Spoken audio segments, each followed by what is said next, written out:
Welcome to TJ's World Entertainment. I am Jerry Crenso. Hi, my name is Titi Jacobs. My friends call me Lady TJ. And you're welcome once again. Today, see, it's not funny, but it is funny in a way.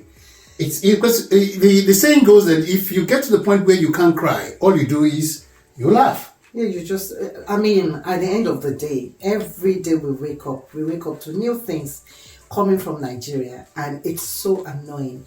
We live in the diaspora and we see all of those things, and we are very unhappy about them. How on earth can you come into my country? I give you the right to set up your business. Mm-hmm. You've set up your business, and somewhere along the line, you refuse to give me access to that business. Oh God, this Chinese people, they've seriously infiltrated Nigeria. Not only Nigeria, Africa. Yeah, Africa, but I'm talking about Nigeria because I'm focusing on Nigeria today. Okay. You understand? And all the nonsense that's happening in Nigeria. And that's why we come to you all the time. Once anything that we feel is unimaginable, we feel it's senseless. When things like that happen, we will bring it to your attention. That is why we're discussing this, because as far as I'm concerned, it's crazy. It's crazy for you to come to someone else's country and put parameters on how you want to run that your business. So basically, this Chinese supermarket opened up in the neighborhood and was discriminating against the Nigerians, was not allowing Nigerians in Nigeria go into a Chinese supermarket that's in Abuja, Nigeria. It's not just your business, it's a public business. So this is about a supermarket who decided that it's unworthy for Nigerians to come in and shop in that supermarket. That supermarket is in Abuja. I think Musa Yaradua way in Abuja. Yeah, that's somewhere in Abuja. Yeah, that's where it's situated. This is not the first time that something like this is happening in Nigeria. I think some time ago in Lagos, it has to do with the Chinese just as well. See, this is what is known as a neocolonialism. Wonders shall never end. There's this supermarket I saw online. It's a Chinese supermarket. They have like Chinese stuff inside, food, ramen, and other things. So I wanted to go there and check it out. And on going there, they told me at the gate, the security people told me the supermarket is strictly for Chinese people. If you are a Nigerian, you cannot go inside. You cannot buy anything. This supermarket is here in Abuja, in Nigeria, and a Nigerian cannot enter. This is a joke. So that means the Chinese guy has more rights than you here in Nigeria. Where you come in and you want to enslave the people or the natives. I remember that this is how it started in South Africa. This is apartheid. There's no way you're going to address it. It's apartheid. Yeah, but we still have to actually, with this particular one, I think initially from what we gathered, they were allowing Nigerians in, but since January this year, they stopped Nigerians from going in. 4 months or 5 months, and nobody could do anything about it until somebody felt, this world of social media, you get to hear so many things. It's helping. It's helping. Shedding light. Although sometimes social media sometimes can be crazy. Yes. But it's helping because this guy was able to let the world know, how can I go into a supermarket as a Nigerian and I'm in not my allowed own to. country, my own country, and I'm not allowed to. Abuja right now, we did the place now. Show the ground. That's the place. That's the building. So apparently, yeah, we've been want to try enter the place. Maybe know. Shop there. Of course, we know that there are some businesses that you cannot just walk in. You understand? You cannot, because you have your own parameters. It depends on what the business is, as you know. Let's not go there, because when we go there, it's like we're trying to justify what these guys absolutely are doing. not. This is a supermarket. You sell. That's what I'm saying. It's different. This is a supermarket which should not have happened. If it had been a supermarket where it says, it's just like we have here, there are some supermarkets here where you have to be a member. You have to carry a card to go in and buy. When you want to pay, they ask you for your card and you pay. We have, I think, Matalan and a few other ones. Fine. That's a different kettle of fish entirely. But this time, it's, a supermarket that you've opened in Nigeria, on Nigerian soil, and all of a sudden, you decided that you're not going to allow Nigerians to come in again. For what? Utter discrimination, and my nationality should not disenfranchise me from, shopping in my own country. Look, listen, there are so many shops here in the diaspora. I'm speaking from the UK. Harrods, as big as those shops are in the city. You go in and shop. Go in and shop and come out. As long as your pocket is big enough. Regardless of your race, regardless of where you come. However, how can some Chinese, for goodness sake, come into Nigeria? These are the things I talked about, right? In the sense that we have lost our way in a certain way in terms of our education and the curriculum. If Nigerians have been taught the history of Nigeria and what Nigeria has done as a nation, right? Those who are in power, right? Security guys, the guys who are in the Ministry of Trade, Commerce, and they will have been aware that things like this do not happen. Nigeria was known as the 5th frontline state when we were fighting apartheid in South Africa.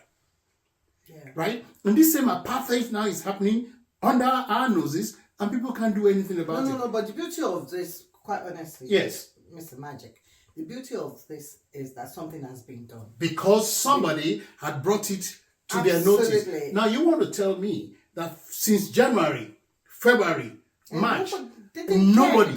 They didn't care because Nigerians are so used to...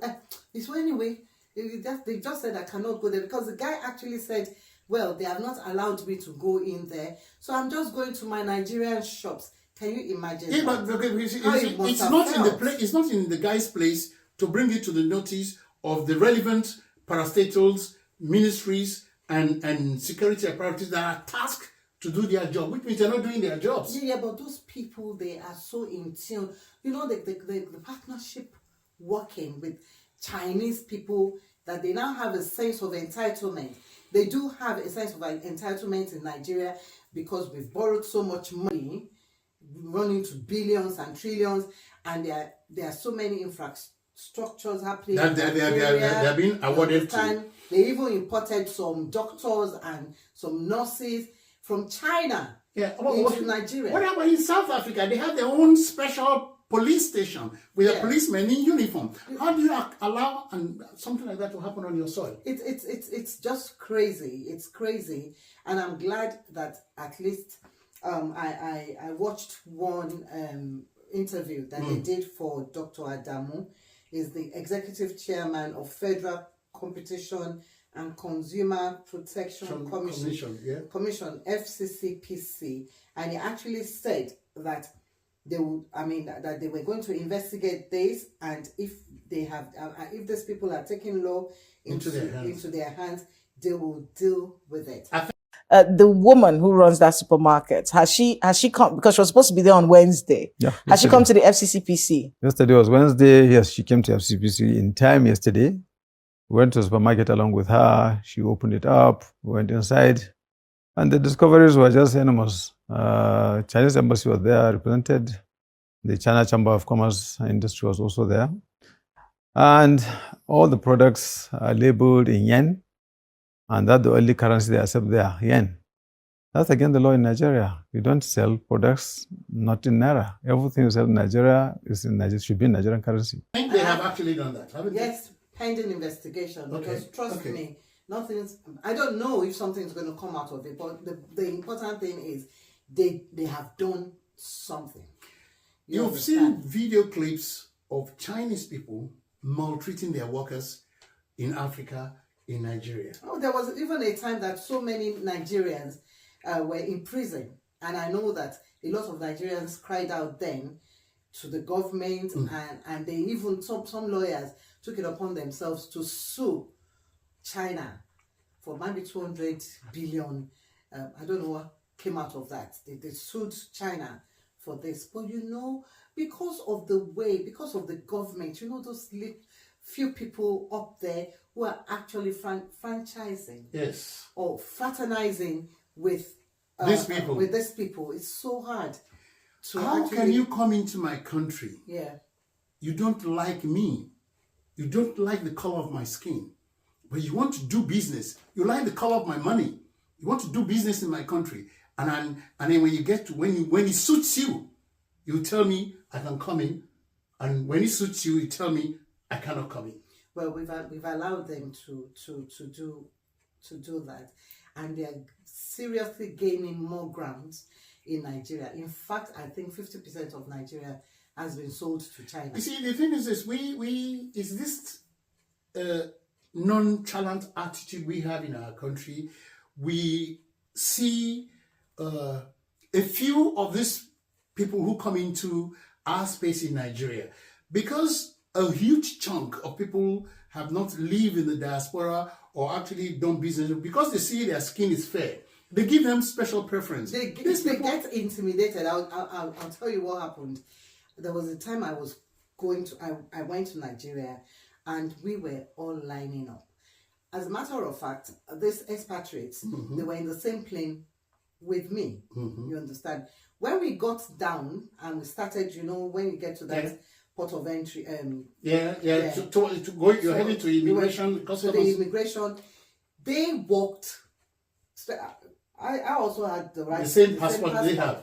They walked right out to the counter whilst people were lining up, and the man just said, "Oh, you please deal with them," and then he took them out. That is. It does not rubbish. happen here. It doesn't happen when here. You get they don't care. Even if you have two heads. Yes, when you get here, we will all line up. Yes, now. We will all show our passport. In fact, if we're not careful, they will sell Nigeria to China. That's number one. Number it's two, almost done. All over Africa, there was a game I was watching with my daughter here. There was this something marathon, track and fields, and they were, they were running, and there was a Chinese person, and there were 3 blacks. You understand? And they gave, it was so obvious. Yeah, they gave the Chinese guy an opportunity to win the race. To win it. We were looking and we knew that these 3, one of them could have won it. But they drew back when they got towards the finishing line. Why was that? They were intimidated. They just felt, let him just go. And this is what we do. Even in our parastatals, in our banks, in our businesses in Nigeria, you will see qualified Nigerians, experienced Nigerians, but you will go and bring a Jeju, bring them. Has to stop. Yes. And this stoppage stems from education. When you are educated, your horizon expands. We need to go back, like I said, to the curriculum in our schools. We need to start teaching our children, our nationals, our citizens, right? You come first, especially when you're in your country. Yes. You come first. When you're Anybody who comes into your country to come and do business with you, to come and trade with you, they're second fiddles. That's the way it ought to be. You need to stand your ground. Can you imagine a Nigerian setting up a supermarket or a restaurant in China, right? And saying the Chinese cannot come in? It's not possible. How is that going to happen? It's not going to happen. That cannot happen. You understand? And even here, they cannot. Here in the UK, they can't. There are so many Chinese restaurants, businesses and everything. Anybody, black, white, green, yellow, you go in. Now, even when you talk of the Chinese restaurants in Nigeria, what is the guarantee that I come and eat? You don't like my face, you don't like my skin, you go into the restaurant, and you will not spit on my food, turn it before I come and put it in front of me. Yes, it's That's possible. No guarantee. It's possible. Why are we lending to these people I don't know. powers and priorities that they don't deserve? Yes, and that's what it is. The reason why we're doing this is because we're happy that at least that Chinese supermarket has been shut down now. We don't know for how long, but that would at least will serve others. That will serve as a deterrent. Yeah, deterrent to other countries who want to come and set do up business something in for us Nigeria with us in and Nigeria. feel that we're subservient and feel that we're below standard, we cannot buy stuff from them. And this You is to understand? the general public in Nigeria. Don't, whatever you do, give any other person an opportunity to supersede you in whatever you are doing. And even the you government. are a Nigerian first and foremost. Anybody who comes into your country, into your space, come and do business with you, should respect you. If they don't Absolutely. respect you, don't allow them to get away with it. In fact, there should be a clause. So when you're giving them the registration and everything to trade in Nigeria, there must be a clause to say you have no right to say Nigerians Cannot do business. You understand? Imagine even that Chinese supermarket. Yeah. They had black people there. Why didn't they put a Chinese man as their security as officer? the security officer, and the stupid black man. Anyway, he's No, you working can't- for his money. Yeah, he's working for his money. You understand? Was saying to Nigerians that they cannot go in. Yeah, but if he didn't do that, he would get fired. I'm Another just Nigerian will saying. step into his shoes. I won't do it. I won't do it. Okay, you can speak for yourself. Yes, what I'm saying is, yes, we're desperate in Nigeria. It's the way they have treated that country, and that's why they don't have any respect for Nigerians. Are you saying that there are no able-bodied, responsible men in Nigeria that can go to that shop? So it means that one what do you say, fits all, one cap fits all. One cap fits is all, what yeah. you're doing. Or did you just look at the guy from top to bottom and say, no, this one is not worth coming into the shop? Which reminds me, I'm pretty sure as you are watching us right now, you're liking what you're seeing. Of course, like, share, and subscribe to our channel, please. And then your comments, They're very important. they drive us to Yes. at least achieve more. And if you feel that we are not making sense, you understand? Let us know. And you have your opinion about what we are discussing, or maybe we are overreacting, please put it on the comments. You understand? I will continue to boil on the inside, and I don't want it to spill too much onto your screen. Yes. So this is the time when I will tell you, I love you so much. We love you. We love you. It's not just you. We both love you. Okay, let me use the smile as a facade to hide what is going on inside. So please continue to like, share, and subscribe to our channel. Hit the notification bell, and you'll be the first to know when we have something Like else. I always say, when you follow us, you You'll be become more more intelligent. intelligent. Thank you, and take care. God bless. You are? Titi Jacobs. I'm And Jerry Crenshaw. This is TJ's World Entertainment. Bye now. Bye for now.